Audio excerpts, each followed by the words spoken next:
all of whom survived. As it landed in the Canadian city, the plane skidded along the runway in flames before flipping over and coming to a halt upside down. Passengers described their amazement as some of them walked away without injuries. It remains unclear what caused the incident, which is currently under investigation. There were 76 passengers and 4 crew on the flight, which had traveled from the U.S. city of Minneapolis before making its crash landing in Canada. A spokesperson for Delta said the money offer had no strings attached and did not affect customers' rights.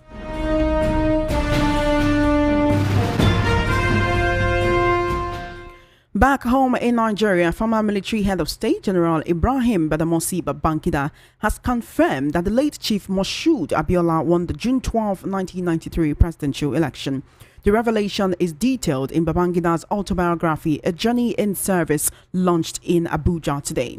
Through the book's reviewer, former Vice President Professor Yemi Osinbajo, Babangida stated that Abiola, who ran on the Social Democratic Party SDP platform, secured both the majority vote and the required geographical spread to become president. He described the annulment of the election as the most difficult decision of his life. He also expressed relief that President Muhammadu Buhari later acknowledged Abiola's victory by posthumously awarding him the Grand Commander of the Federal Republic, GCFR, Nigeria's highest honor reserved for presidents. Let's take a listen to Babangida talking about this earlier today. That accident of history is most regrettable. The nation is entitled to expect my impression of regret.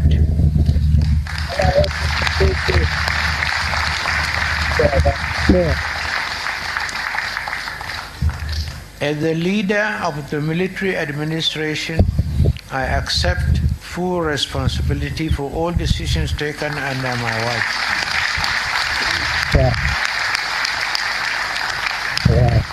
And June 12 happened under my watch. Mistakes, oversights, and missteps happen in quick succession. But I say in my book, in all matters we acted in the supreme national interest so that Nigeria could survive. Our nation's march to democracy was interrupted, a fact that I deeply regret, but Nigeria survived and democracy is still alive, a testament to our resilience and commitment to progress. This book is part of my personal story of that encounter with national history. I did not travel alone. I undertook the challenging work of leadership in the company of a marketing secret.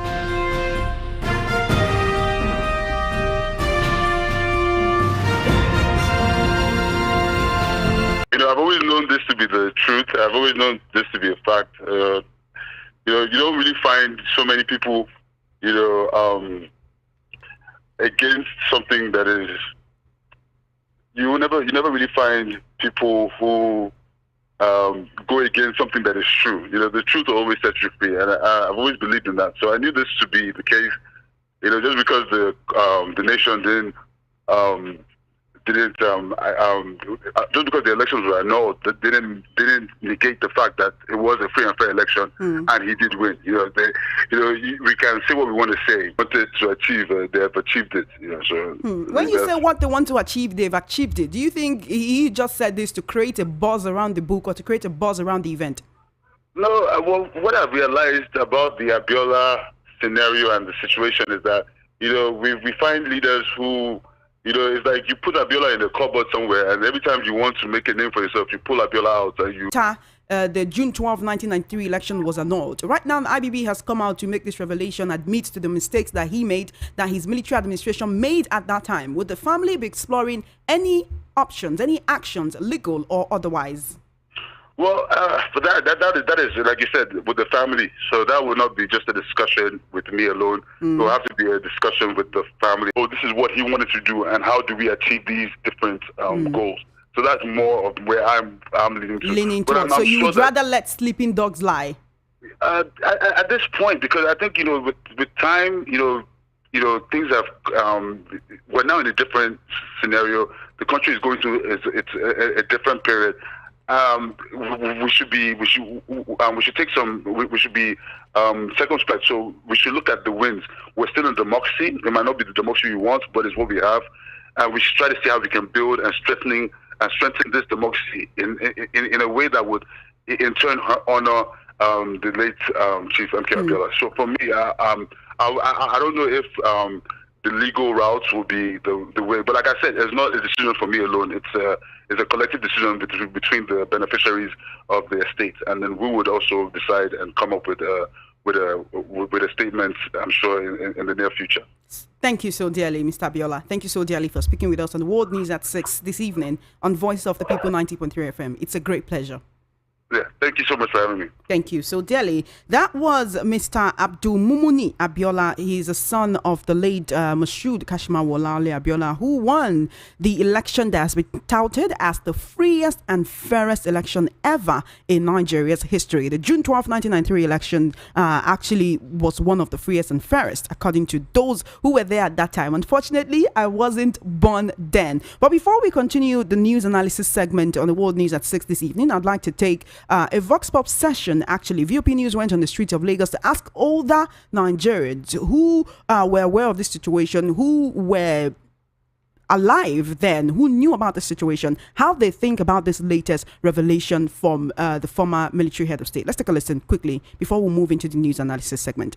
This information would have been very, very good if it has been said earlier, although the deed has been done by. Now that this information is out now, sincerely, the question I would have loved to have Babangida is, of what use is this information to Nigeria, to the family of the late MKO Abiola? He's an elder statesman, but he has given us an information that almost destroyed the country, so he should be arrested. The issue of June 12 set Nigeria backwards so much.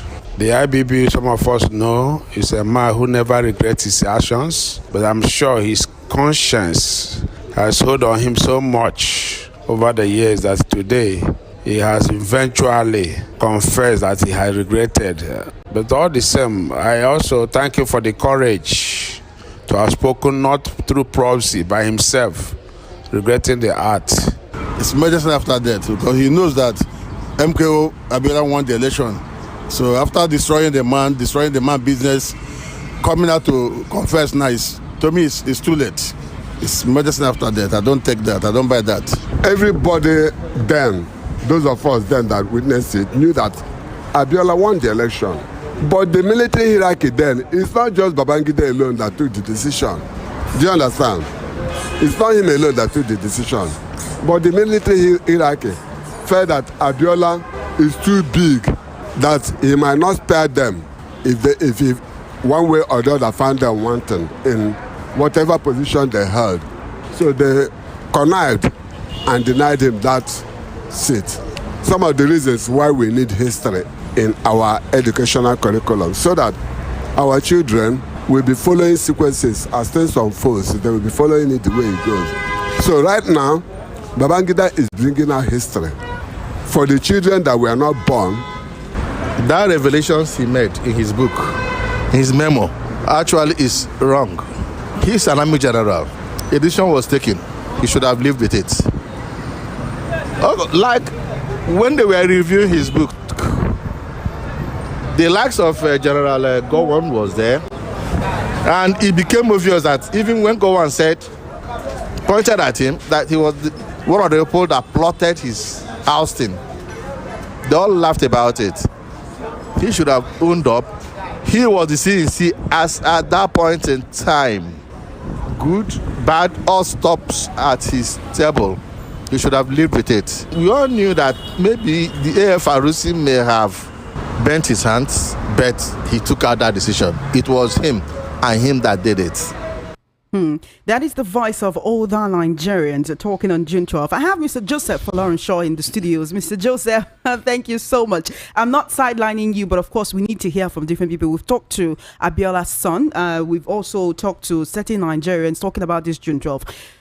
So many questions, but the first is why now? It's been 32 years after that election. It's been about 27 years after the man Abiola himself died. He died in incarceration, unfortunately. So some people would actually allege that Babangida was responsible for his death. But Babangida talked about how he annulled that election in supreme national interest. What national interest at that point was he talking about?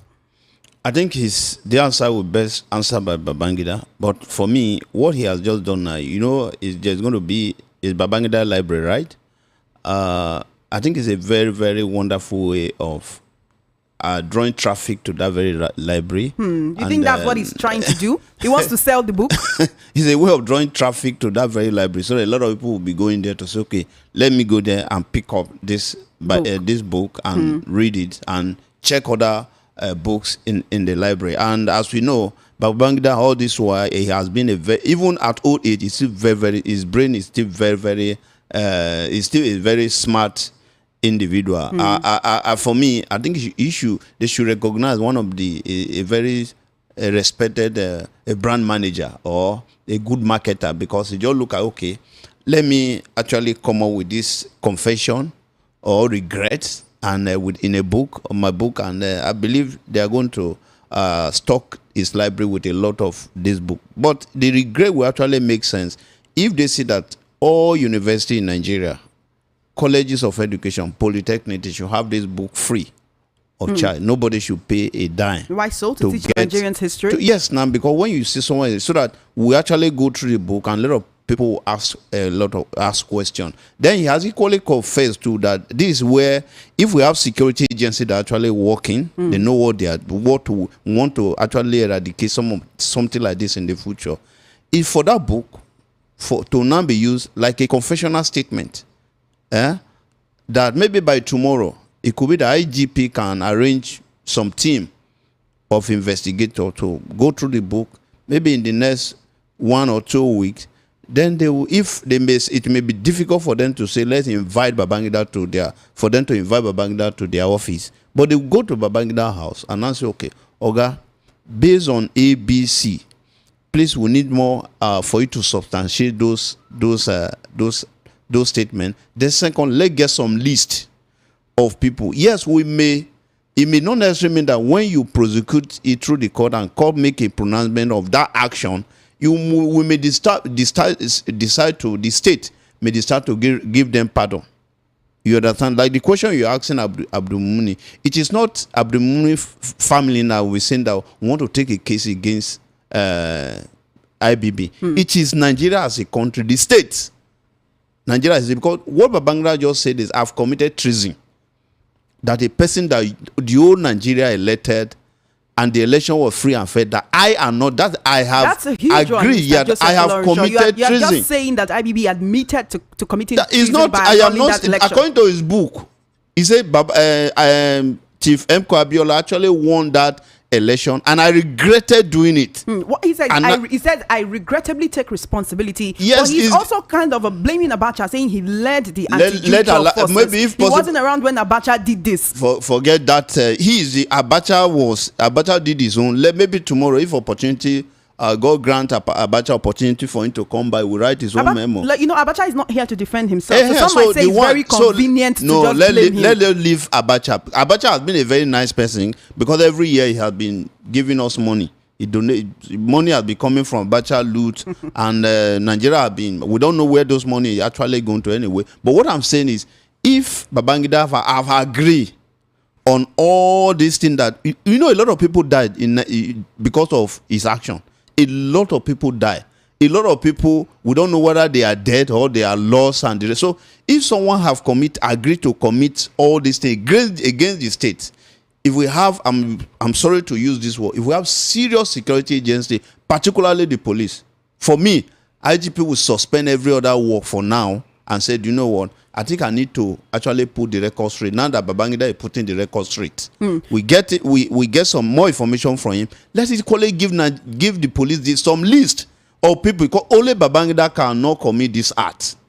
Only him cannot commit this act. There are some people that actually help him to do that. So when we have that list, then we line them in court. It's unfortunate, the late Chiganefa Omi have been shouting in respect of Babangida. I believe person like Femi Falana, SAN, Buade Boru, and so many hosts of wonderful lawyers, I think they can do some of this case pro bono for Nigeria. Let's actually know those who put us in all this mess. And maybe tomorrow, Babangida may equally give us another edition, second edition of his of Memo 2. Who's actually responsible for the death of Dele Juwa? You understand it? So just so many stories that we know. What of the issue of the plane crash at Ejigbo? About a lot of wonderful military guys. This is just one case out of many so many things Babangida has for to me, answer. For me, he need to. I'm not saying it is him, but some of all these things happen under his leader, under his word as a leader in Nigeria, as head of state. So let us get some of those more memo. Maybe this should be the first edition. Another one is coming. The revelation. Yes. Then other head of state too, other president that even those that I call it cited that. Yemi Oshibajo, who was the book reviewer, Jonathan, so many other, let them be writing their own so that it's possible that this revelations, writing when they're about to bow out of Mother Earth, so that by the time they are gone, there will be nobody to answer for the destruction of the country. Because the question is, look, this man died in detention. He died in detention in 1998, right? So imagine being in prison all that while, only to be posthumously awarded. That posthumous award is not helping anybody. No, it actually helped. I did criminology. So there are some cases when I was doing so. There are some cases over 50 years. They unearthed the who was responsible for those cases. But that doesn't mean that justice is being done. Whatever happens, Abiola did not get to rule this country. It will be in history that yes. At the initial time, we did not know who was responsible for ABC case. But after 15 years, after 20 years, after 30 years, after 40 years, after 50 years, the security agents actually unearthed who was responsible for a particular case. This is what the state is no longer. Who tell you? Can no longer hold. No. Or when the person is too old to actually answer for their crimes. There's no person that is too old to face the consequence of his or her action. Do you agree with the first person that said that while he was saying that there should actually be security forces on standby to arrest him? I'm not working for. I can't give. No, arrest is not too far. That's why I say if we are in serious country by now. I think IGP, if it's not there, some of his men should be there. By now, they will. I think some of us who are journalists, any opportunity we have to meet the IGP or the police force public relations, we should ask him, now that Babangida has agreed on this action, what is security agency like police be doing? What are they going to do? All right, will they have the courage to say, okay, let us move further? So that tomorrow, I should not be maybe a president tomorrow. Then Nigeria will elect someone. Then I will just decide to annul it. Then I will then maybe after 30 years, I will now write a book and say I'm regretting of ABC. But I should be seeing, the person that did this is what actually happened to him. In some civilized country, even though if the person is dead, they still find a way for the grave to face the consequence of his or her action. You cannot face the consequences of your action from the world beyond. But here's the thing. Nigerians are interested in this revelation in different ways. Some people feel that Abibi is just coming up with this right now in trying to appease the government of the day. That's the reason why he's bringing up these revelations and so conveniently blaming Abacha, the dead man. Well, that is their own opinion. But for me, he's saying it because he look at it that we cannot do anything. And not that you or me cannot do anything, but people who are supposed to represent, who are represented to be able to do something, the SSSs of this world, the police of this world, the military hierarchy of this world, to or be able to take action. Yes. But considering the fact that the man died in detention and there are certain people who believe that he was murdered, who answers for that? No, people... Tomorrow, someone may come up to and say, well, Abiola was actually murdered by A, B, C, D. You understand? So now convention have started. But what I'm saying is, people should only face the consequence of their action. Nigeria have shed a lot of blood. What consequence can he face at the No, we have law. What consequence can he face towards at the 11th hour? What consequence can he face on his sick bed? What consequence can he face with the current administration that we have, Mr. Joseph? I think the president was equally there too. And that's the thing. And he was saying this and people were clapping. Is that not No. See, wait. Make I tell you, Nigeria. In Nigeria, you have to be careful when they are clapping for you. You understand? Go and read one book by Professor Will one professor in ABU before. I'm forgetting his name now. One of the intervention that was forwarded by Wole Soyinka. You know, the other day when Nehu Ribadu was saying that Canada should go to hell, did people not clap? People clap. If tomorrow Canada now say okay, when President Tinubu say everything Nigeria, when he said Bala Blue, anything Nigeria will clap. But when there's consequence, now they don't go clap. They will not be in their video say it does serve him right. You understand? So for me, issue of clamping in Nigeria, I don't always is as usual. We have a lot of us who are so hypocritical in our action. But would you say that the event that happened after the June 12 elections actually set the blueprint for the kind of elections that Nigeria conducted afterwards? Because that was called the freest and the fairest election ever. And the Nigerians who know, older Nigerians will tell you that there has never been an election like that one afterwards. You yourself know now. If you go history, you know that was one of the best elections so far. The one we are not having now. Do you think it set the blueprint for the kind of elections that we have, where there are incidences of malfeasance? They'll tell you BVAS is not working. There is violence. No, don't say BVAS is not working. BVAS are not allowed to work. You understand? The BVAS always work. The computer work. All other tools there, they work. But when the human factor there that didn't allow them to work, there's nothing you can do about it. I used to ask people. Choma, ask yourself. For example, when people are discussing issue of electoral rigging in election, I say sometimes we are all plainly substitute for it. Now, if you want to have election in Nigeria, in Lagos here or in Ogun State, rigging start when we are hearing the security have deployed maybe so person as maybe CP for the purpose of the election. The question I used to have is, what of the commissioner of police that have been there, working very well, taking care of situation? Are you not saying that person is not competent to stay to manage the election in that very place? You get my point? Why are you transferring, for example, police are in Lagos, you want to do election here, those police, they are still the same police, the same Nigeria police. You are not transferring one police from one place to the other for the purpose of election. The question is, if we have to go deep, when you say you want to analyze how election is being rigged in Nigeria, we all know it. Mr. Joseph. But we did not want, maybe one day, some people will equally release a book on how election is always being rigged in Nigeria. Right, but we know, we not that we don't know. The truth is that this has opened a very sad and nostalgic moment for the Nigerians who were at that time. Because if you recall, a lot of Southeasterners were leaving Lagos and other southwestern states at that moment because they were scared of the violence that could follow that announcement of the annulment, right? If we're talking about being student of history and history being taken away from our school curriculums, what does this teach us? Does this teach us that someone can do something wrong and get away with it and come back in their old age and write a book and paint themselves as the hero and get away with it?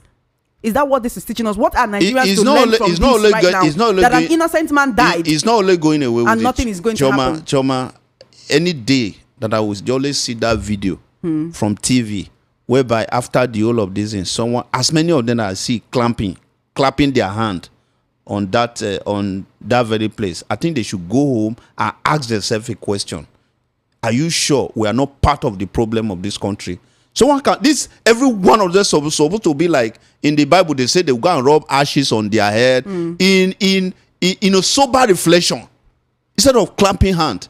We show that some of the problem of Nigeria, you and I are part of the problem of this country. Someone cannot give this kind of revelation, and you see. So do you think at the time that election was being annulled, that the person who was annulling it did not know that what they were doing was not supposed to be done? They know. That's why we need that list. We learn from this, because we talk about teaching our children morality. We talk about teaching our children to do the right things. But when they are seeing, when we are in a situation, we are in a country whereby it is actually the wrong things, the negative things that thrive, is negative things that go viral, is the negative things that are applauded by those who are actually supposed to be teaching the young ones. So what do you want to tell them? No, it's negatively equally rewarded too. People kill a lot of people, go to Benue, go to Borno, people are in IDP, and people that kill those people that make them to leave their ancestral home, they have been given scholarship in the name of, say, repentant criminals. Boko Haram.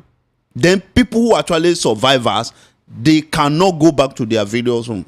Do you see a country that do like that act in that very way? That you are rewarding people for being wicked. to their fellow human beings, for being wicked to their country, for being wicked against our law. So I don't blame those that clap. For me, I think IGP should, as many that clap in that place, they should arrest all of them. They should arrest. How do you know he wasn't part of those clapping? And they should, as many, let them arrest them, because this is not a place that you should be clapping. This is a place that everybody should be crying that we have actually the kind of blood that we share that very year. Is it for you are clapping for someone? I pray one day we should repent in this country. Mr. Joseph, we need to go. Our time is fast spent. Thank you so much for joining me on the World. Thank you very much for having me. It's a great pleasure. I believe that this conversation will continue. My name is Chama Innocent. You've been listening to the World News at 6 right here on Voice of the People 90.3 FM. Just before we wrap up, let's take a look at the top stories again. You heard that Babangida has finally admitted that MKO Abiola won the June 12, 1993 elections. Drama in the Senate as Akpabio orders suspension of Senator Natasha over sitting arrangement. Mr. Joseph, please don't go. We need to talk about this for just 1 minute. Did you see that video of what transpired between Senator Natasha Akpoti-Uduaghan and the... Very, very short way. Everybody in Abuja should just stay at home on a protest. Akpabo did not suspend Madam. Akpabo has tell the whole world that everybody in Abuja is... I'm trying to say that I will use. That lady is there on behalf... is a senator representing Abuja. You understand it? So if someone, because of his... If you what happened in Congress... If you what happened in Parliament in US or UK, you see a lawmaker having serious exchanging ideas.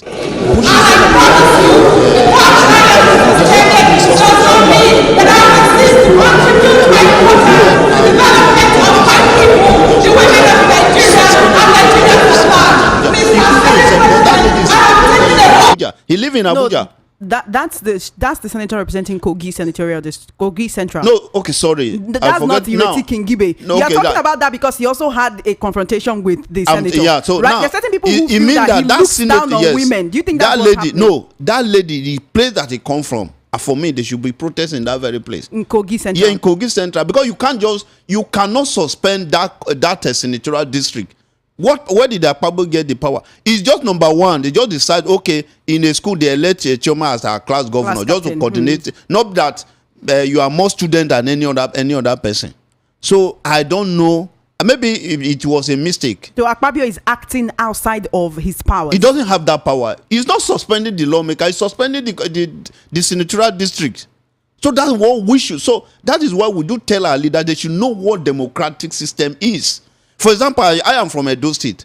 I have Adams Oshomole as my senator. If you insult Adams Oshomole as a senator, I will go and protest because you are insulting everybody in Edo North. And we will not take it. So the people in Kogi State, by tomorrow, they should, if it is very close, their place is close to Lokoja, they should block all the road in Lokoja and say nobody can their lawmaker, their senator will be suspended by Akpabio. So Akpabio will say you must divide that before anybody can move from Lokoja to Abuja or from Abuja to Lokoja. I think it is time. But now that he's behaving like this, who can talk to him to stop? Because this is not the first time, and I can understand you actually making a mistake by talking about the lady in Abuja, that's Senator Ireti Kingibe, because this has happened the other before. man, this guy, have you seen a situation where he's having this kind of confrontation with men? The man Ali Ndume was suspended. The other woman, the other guy again. It should be in is it Bauchi, a senator? Is it Abdul, another senator? The one that talked about budget party. Yes, Abdul Ningi, Senator yes. Abdul Ningi. Why are we? These are lawmakers that they are whatever they are saying there, they are saying them on behalf of their people because they are there to actually push some of the mind of their. All of us cannot be in that in the House of Assembly, whether the lower chamber or upper chamber. So when anybody is saying anything there, it is not him that is talking. He's talking on behalf of the people in senatorial district or people in his constituency. So you cannot, until when we find a way to stop some of all these things that people are against on power they don't have. So I want to appeal to people in Kogi Central. If there is any federal government road that you, in order to push your case, go there, don't destroy the road, block the place and say, in as much as they are suspended our senator here, nobody is allowed to move on this road. If he knows that he doesn't actually have the powers to do that, then why did he know he know that he doesn't have the power? He know that he did not have the power. He know that he did not have the power. He know that he did not have the power. How many people have you been since then suspending maybe the how do you call lawmaker in Canada or lawmaker in US or in Britain?